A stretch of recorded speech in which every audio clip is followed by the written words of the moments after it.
We've got the Toyota Corolla Cross and the Subaru Crosstrek. They're battling it out in our comparison. These things are so closely aligned, similar size engines, similar transmissions, similar size. Let's get into it. The new Corolla Cross has a 2-liter 4-cylinder engine matched with a CVT, 169 horsepower and 151 pound-feet of torque. Front-wheel drive and all-wheel drive options are available. All-wheel drive models get independent rear suspension, and front-wheel drive models torsion beam rear suspension. The Crosstrek lines up better with the Corolla Cross if you're comparing the base engine. It's a 2-liter 4-cylinder with a CVT, 152 horsepower and 145 pound-feet of torque. The Crosstrek is available with a manual transmission, but only with the base engine. What's nice is Subaru offers a larger, more powerful engine, a 2.5-liter 4-cylinder, also with a CVT, 182 horsepower and 176 pound-feet of torque. This engine is available on what's called the Outdoor and Top Limited trims in Canada and the Sport and Limited in the United States, and it comes only with all-wheel drive. The Corolla Cross has a dynamic torque control all-wheel drive system, which is unique to this model. It sends up to 50% of the power to the rear wheels to help drivers maintain control in all road conditions. On clear roads, the system operates in front-wheel drive mode for better fuel economy. This system is exclusive to North America and tailored to North American needs and driving conditions.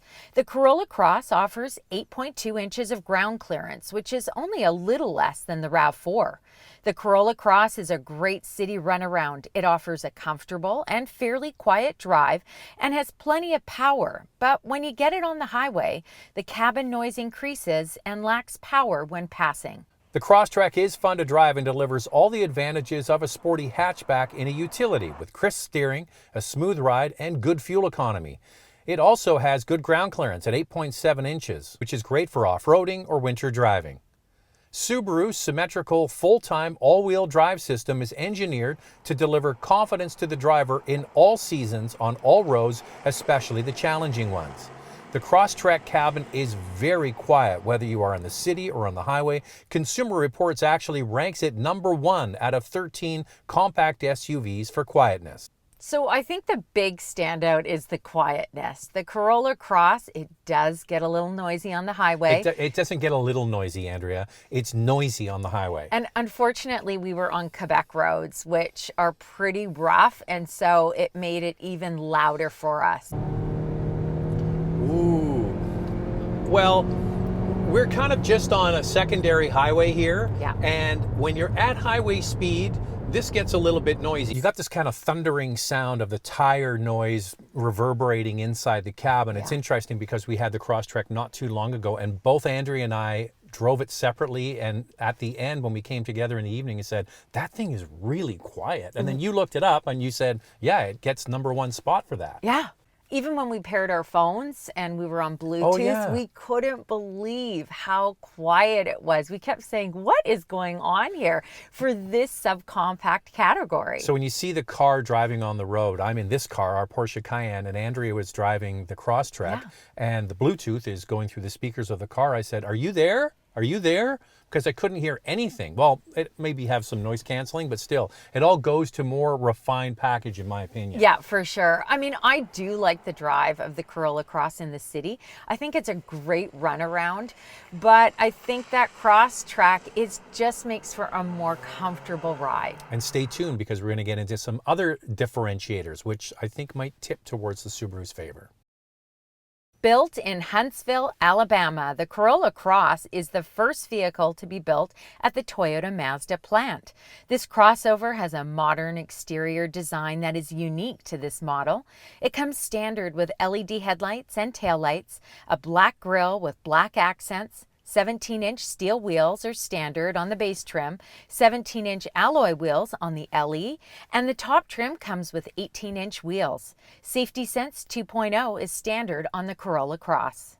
The Subaru Crosstrek is made in Japan, and it has a more athletic exterior design than the previous model, with a new front grille, bumper, and wheel design. Armed with standard roof rails, the Crosstrek gives off the vibe of having confident capability. It offers great functionality with big windows, doors, and mirrors that make it easy for your family to get in and out of this vehicle. Halogen headlamps are standard, however, LED headlamps are available on the top sport trim, and EyeSight driver assist technology is standard on all vehicles equipped with CVTs. With the high ground clearance and wide stance, it really adds quite a sporty look to this subcompact SUV. Neither one of these is going to win a beauty contest.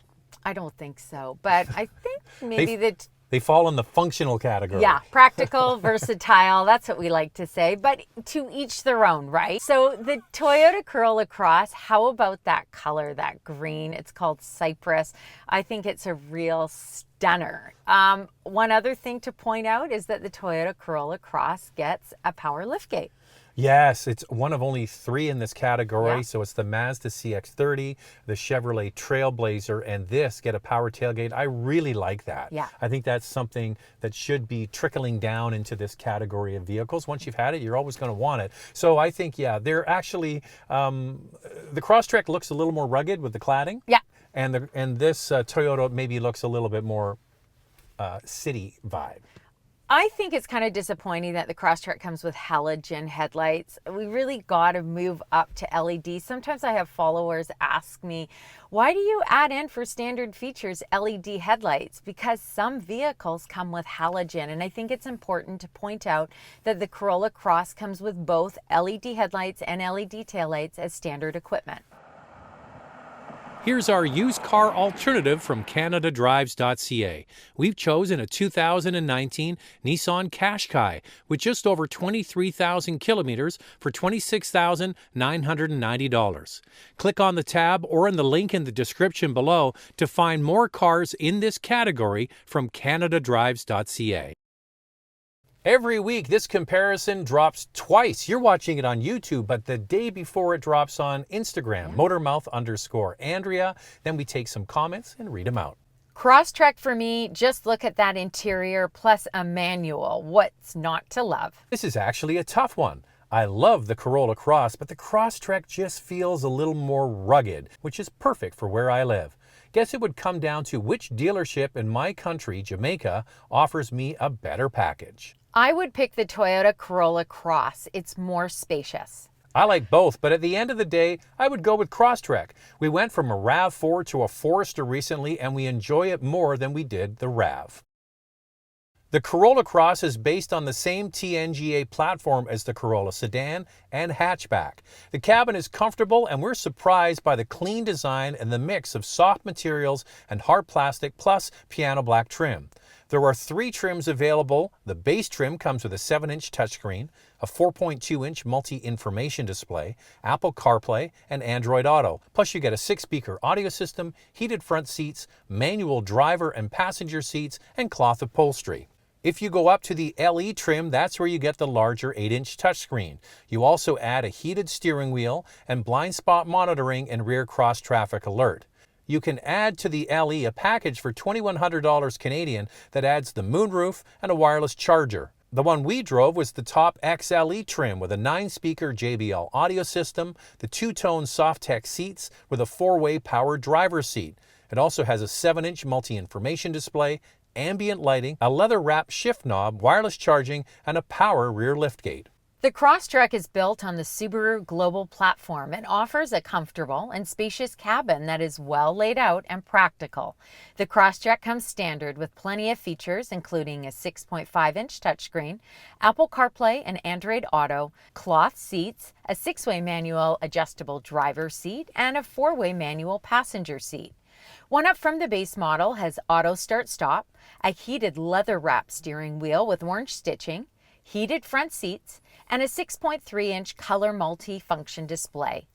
The top sport trim with the 2-liter 4-cylinder engine has extra features like an 8-inch touchscreen, a 6-speaker audio system, chrome door handles, power driver's seat, a sunroof, and premium sport cloth seating surfaces with orange stitching. So I was surprised by how nice the Corolla Cross interior is with some soft touches, especially on the dashboard. Yeah. But over at Subaru, they've done a really good job in the last few years of upgrading their interiors to have a lot of soft materials, and I think I would call this a bit of a tie. I think so too. Maybe the Crosstrek has a little bit more of a sportier interior with the stitching. You get the different colors, whether it's yellow or orange. And also it has the integrated touchscreen, which I know some people prefer. Some are saying the Corolla Cross has that tablet stuck to the dash and would prefer to see something different. That's not the case with Toyota. Some of the new products, like the Tundra, has a more integrated screen, or we saw it in the Lexus NX, but this looks a lot like the RAV4 screen, in my opinion. You know what's interesting is the base model gets a 7-inch screen, and then the other trims get an 8-inch screen. I was doing the editing, looking at both of them. I'm going to put them up here now. Yeah. So the first one you're seeing now is the 7-inch screen.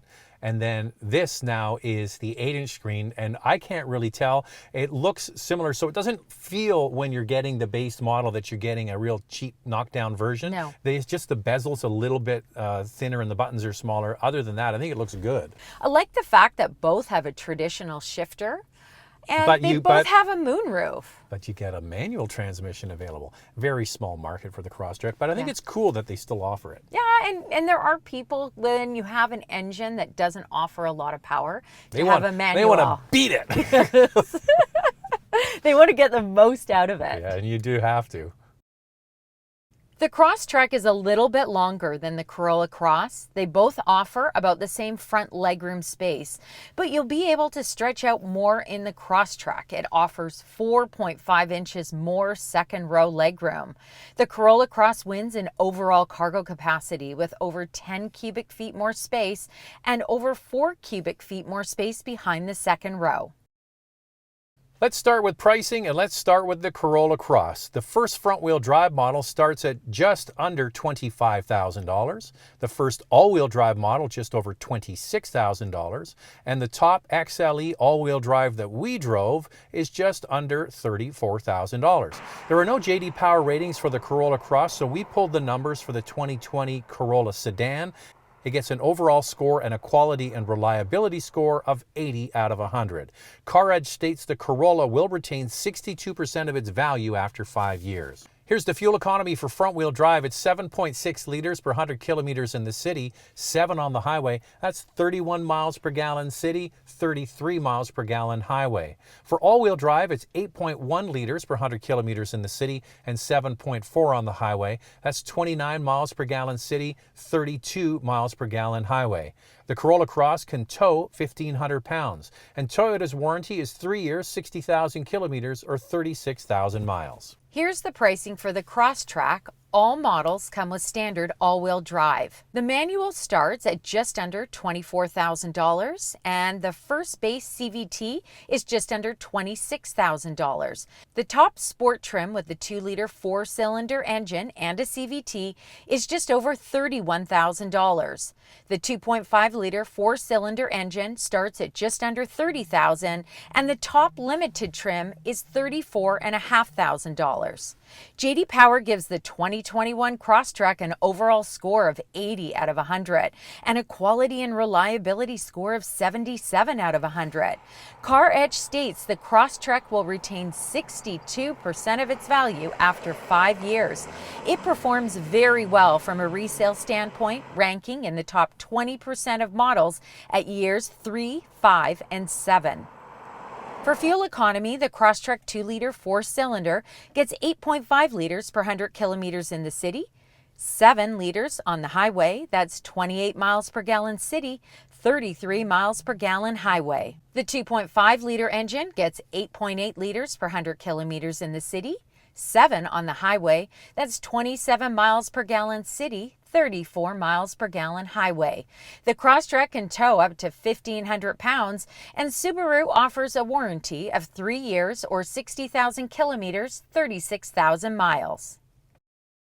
Now it gets interesting. It sure does. When you look at that pricing, you can get a Crosstrek top trim, that limited trim with the larger engine, for only $500 more Canadian compared to the Corolla Cross top XLE trim with less power. What are you going to get? Well, yes, so Toyota obviously feels they can charge a premium, but you know, when you compare these, when you look at the quality scores, they're both Japanese companies. They both have similar engines, transmissions, similar size, as we already pointed out. Yeah. The Crosstrek gets a way bigger back seat. and the resale value is similar as well. So I just think to myself, like, Toyota, yeah, if you were comparing this to a Chevrolet or a Ford, yeah, you're going to charge more. Yep. But against Subaru, I don't know about that. Like you just pointed out, you can get the bigger engine, which is the one you should buy, of the Crosstrek, for the same price, basically, as this new Toyota. Or you can get the outdoor trim, which we test drove for under $30,000. It came with plenty of standard features. You actually don't even need to go up to that top trim on the Crosstrek. No. Keep in mind that one thing, no sunroof. You love a sunroof. Yeah, I do love a sunroof. I would that be quite was happy missing. with that. So maybe I would get the limited for sure. Where Toyota took space away from the second row, they put it in overall cargo capacity and space behind the second row. It has substantially more than the Crosstrek. And Toyota says with this Corolla Cross, they're actually targeting millennials and kind of millennials who love the outdoors, and maybe they don't have so many people sitting in their second row. They always say that. They're always targeting young people. You know who's going to buy this? Baby boomers are going to line up to buy this thing. Yeah. They don't need to carry around kids anymore. They just want to have a practical, reliable, fuel-efficient car that they can throw crap in the back. That's the, I think all ages are going to buy it, but I would be surprised if it's not targeted more at baby boomers. So, well, here's a fun fact. The average age of a new car buyer is around 50 years of age because they've got a little more money to spend. See, that's the Crosstrek, in my opinion, does appeal more to the younger people because it's got more of a rugged vibe. Yeah. Right? And the bigger back seat, because you take friends when you go out. That's the whole thing about millennials, is they're always hanging with their friends. And if there's no seat in the back, if there's no room in the back, I should say, No. that's kind of a deal breaker. So if you're really targeting young people, give them space on the inside. This is what I say. If you're interested in both of these, get in them, drive it. You may find the noise in the Corolla Cross on the highway a little bit too much for you. If you are just using it in the city, you'll probably think it's fantastic. Yeah. Wait, there's a hybrid coming next year. Toyota has confirmed a hybrid is coming. We speculate it's going to be all-wheel drive. I think it makes so much sense that it should be, and that will provide more torque. So that might alleviate a bit of that sort of lethargic feel we feel once in a while with the Toyota Corolla Cross. Yeah. I think a little bit more torque would definitely help. And I did ask Toyota Canada during the presentation, how about a PHEV? Is that coming? Mum's the word from them, but they have got a lot up their sleeve. Well, we're all done. If you want to get a comment in for Instagram, follow along with Andrea. It's Motormouth_Andrea. And what else do they have to do? Well, you've got to subscribe. You have to hit the bell so you'll be notified when all of our reviews drop. And when will the next comparison drop, Andrea? Next week. See you then.